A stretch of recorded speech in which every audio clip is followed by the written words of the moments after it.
Hello, good evening, students. Today's transcription number back of 47 on the speed of 100 words per minute. Start.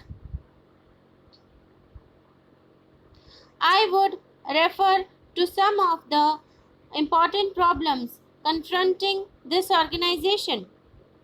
The most important among them, in my opinion, is the organizational setup. You remember when this matter came up for discussion in both houses of parliament at the time of the nationalization of this life business, suggestions were made by certain members. I was participating in the other house in the debate then, and I suggested that one corporation would not be better, and it is desirable to have more than one organization to have more than one corporation. I suggested this, and a good many members of my party made this suggestion because they thought that there should be some sort of comparative standards to measure the efficiency and performance of this organization. Without such comparative standards to measure the efficiency and the work of this organization, it would be difficult to judge either the efficiency of the organization or the improvement or progress made by the organization.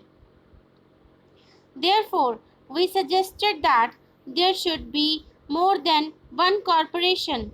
Perhaps there should be three or four.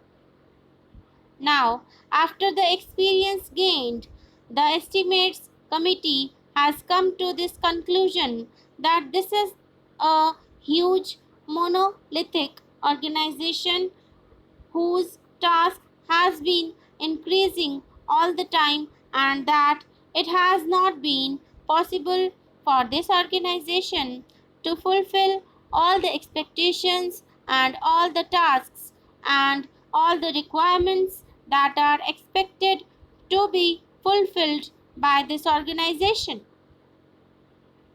And so, the estimates committee has suggested a radical change, a revolutionary departure with regard to the organizational setup.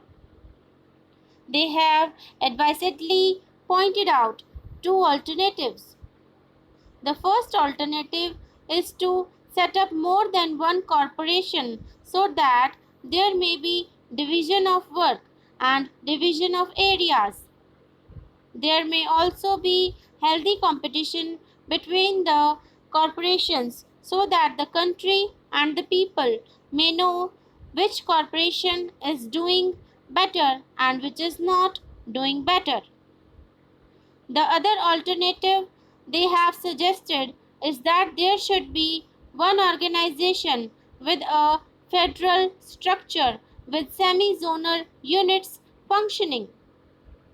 Therefore, I also submit that with this monolithic structure, it would be difficult for the organization to carry out its functions more efficiently and in a direction which is healthy and which is progressive. In the first instance, therefore, I would suggest that the ministry should immediately take steps to see that the whole organizational setup is revised and reorganized so that there may be better efficiency and understanding maintained into the working of this great institution. The organization, as it is constituted, reveals certain inherent defects. The main office is managed by a large number of officials.